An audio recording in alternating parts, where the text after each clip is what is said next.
China and Egypt have concluded an 18 billion yuan. The People's Bank of China said this is the first phase of the system. Sean, I want to pick up on something you just touched.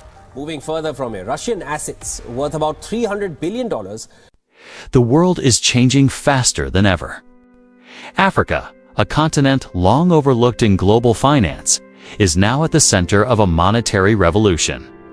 China has just launched a payment system that could rewrite the rules of trade, weaken the dominance of the US dollar, and reshape the future of global economics. Where are you watching from today? Drop your location in the comments. I'd love to see how people across the world feel about this turning point.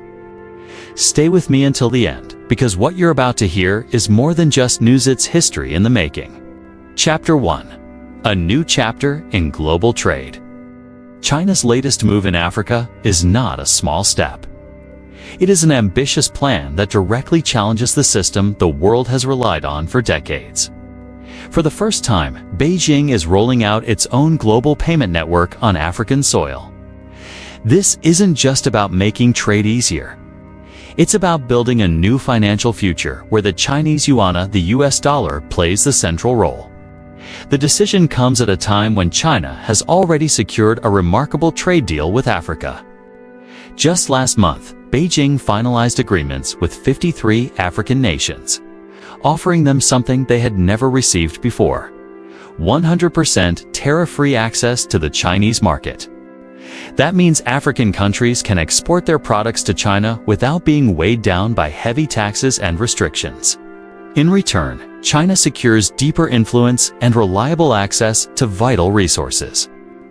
This is not only a bold economic deal, it is also a geopolitical strategy that gives China leverage over an entire continent. No rising power in history has managed to gain coordinated support from so many nations in such a short time. What makes it more powerful is that this deal is not just about goods, it's about money itself, the backbone of all trade. Why Africa matters. Africa has long been sidelined in global economics, not because it lacks potential, but because of the financial systems that keep it tied to Western currencies. For decades, if an African exporter wanted to trade with Europe, they couldn't use their local currency. They first had to convert it into US dollars and then exchange those dollars into euros. Each step meant extra fees, long delays, and dependence on Western banks. At the heart of this setup is SWIFT, the international payment system controlled by the US and Europe. While it is advertised as a neutral network, its control gives the West enormous power. They decide who can and cannot participate in the global economy. For African nations, this often meant limited access, constant barriers, and deep reliance on outsiders. The risks of this became painfully clear in 2022, when Western countries froze $300 billion of Russia's foreign currency reserves after the Ukraine invasion. That action sent a shockwave across the global South. If the West could freeze Russia's money overnight, what was stopping them from doing the same to any other country they disagreed with? For Africa, it was a wake-up call. Holding reserves in dollars or euros was no longer safe. China steps in. This is where China spotted its opportunity. Instead of relying on SWIFT, Beijing has been building its own platform, the Cross-Border Interbank Payment System, CIPS. CIPS is designed to make international trade possible using the Chinese yuan instead of the US dollar. It offers a path away from dollar dependence and shields nations from US sanctions. The growth of CIPS has been rapid. Today, it connects 4,900 banking institutions across 187 countries. And Africa is quickly becoming one of its most important regions. In June, South Africa's Standard Bank became the first African bank to enable direct yuan transactions with China. That single step meant businesses could bypass the dollar completely, making trade faster, cheaper, and less dependent on Western approval. South Africa isn't alone. Egypt has signed agreements to use the yuan for trade. And Nigeria has gone further by creating a currency swap deal worth the equivalent of 15 billion yuan. This allows both countries to trade directly without touching US dollars at all. Angola, another African giant, has also joined yuan-based arrangements. What makes this even more significant is that many of Africa's largest economies, South Africa, Egypt, Nigeria, and Algeria, are either members of BRICS or invited to join soon. Together, they represent the economic engines of the continent. If all of them fully embrace China's system, Africa as a whole could shift away from the dollar at unprecedented speed. A different approach. Unlike the West, which often treated Africa as little more than a supplier of raw materials, China has adopted a more flexible strategy. It engages with each country according to its needs. Sometimes that means building infrastructure. Other times it means offering investment in agriculture, energy, or technology. The goal is clear: partnerships, not just extraction. By promoting the yuan and offering an alternative payment system, China isn't just making business easier, it's giving African nations a chance at more independence in the global market. For the first time, they have a seat at the financial table instead of being stuck outside the door. The launch of China's payment system in Africa is more than a financial shift. It's a statement that the balance of global power is changing. The US dollar's grip is weakening, and a new competitor is stepping in. For Africa, this could be the beginning of a new era where its economies are less tied down by outside control and more free to trade on their own terms. But what does this mean for everyday Africans? And how could these changes transform their industries from agriculture to technology? That's what we'll explore in Chapter 2. Chapter 2. Beyond currency, China's investments and Africa's future. The payment system is just one piece of China's larger puzzle. While the headlines focus on financial networks and the fall of the dollar, the deeper story is about how China is weaving itself into Africa's economic future through investments, trade partnerships, and development projects. Angola. From oil dependence to agriculture. For decades, Angola has relied heavily on oil.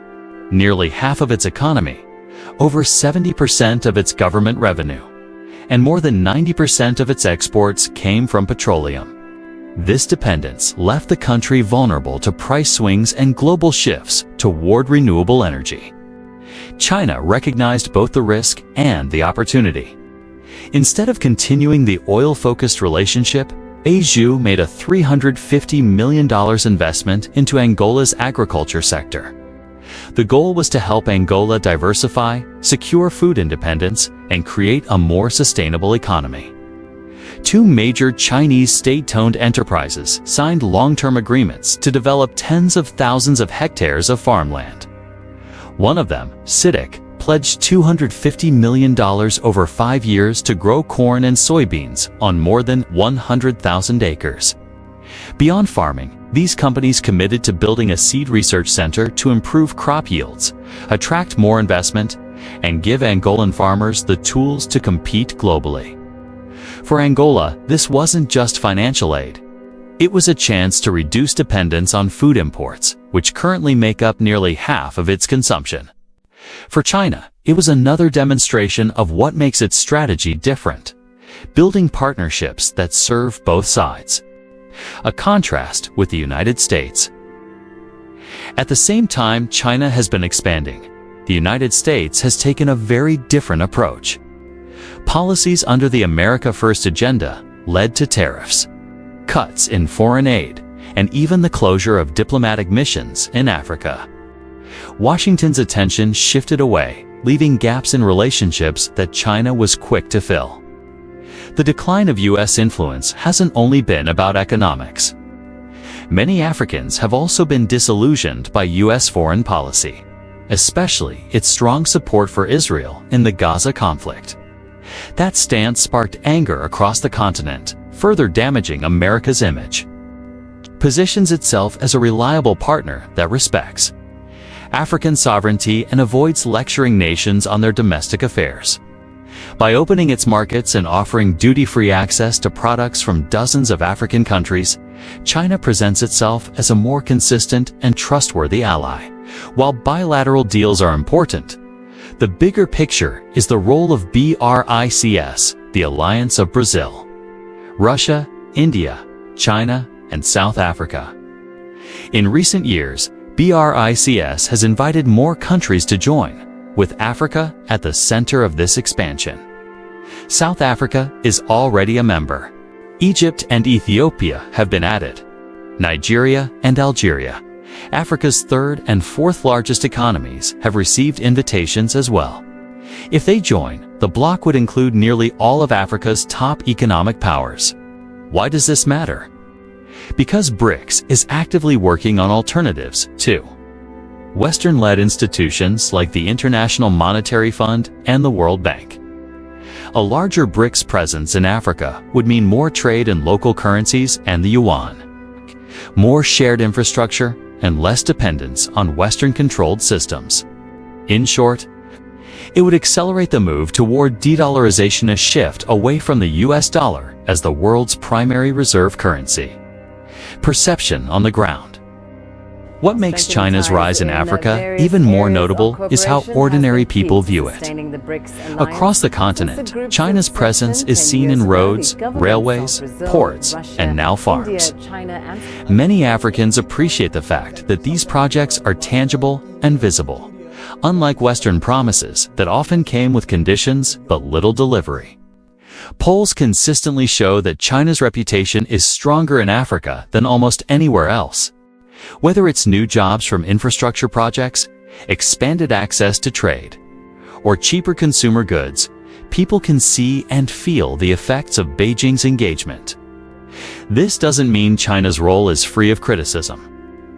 Some worry about debt dependency or the long-term consequences of relying too much on Chinese partnerships. But compared to the United States, which has pulled back and often appeared indifferent, China is viewed as an active partner shaping Africa's future. The dollar question. At the heart of all of this remains the US dollar. For decades, it has been the anchor of the global financial system. But as Africa embraces CIPS and yuan-based trade, the cracks in that dominance are becoming clearer. If African nations can sell oil, food, and minerals directly to China in yuan, they no longer need to hold large reserves of dollars. That weakens one of America's strongest sources of influence: the ability to control financial access through its currency and banking networks. The question now is how far this shift will go. Will African nations fully abandon the dollar, or will they adopt a mixed system where multiple currencies are used? Either way, the dollar's monopoly is gone. The rise of alternatives is no longer a future possibility, it is happening right now. A seat at the table. Perhaps the most important part of this transformation is symbolic. For decades, African nations had little voice in shaping global finance. They were told to follow rules written elsewhere and to operate within systems that often disadvantaged them. Now, through China's payment system, agricultural investments, and BRICS partnerships, African countries are being offered something new: a seat at the table. They are no longer just participants. They are becoming partners in shaping the next phase of the global economy. This doesn't mean all problems are solved. Africa still faces challenges with governance, inequality, and infrastructure. But the opportunity to negotiate from a stronger position with more than one powerful ally is a major shift. China's launch of its payment system in Africa is more than a technical financial move. It represents a turning point in how global power is distributed. By combining financial innovation with strategic investment, Beijing is positioning Africa as both a partner and a proving ground for its larger vision of a multipolar world. For Africa, the message is clear: the old order, dominated by the West and the US dollar, is giving way to something new. The continent is no longer just reacting to global forces, it is helping shape them. And for the rest of the world, one question remains: if Africa embraces this new path, how long before other regions follow?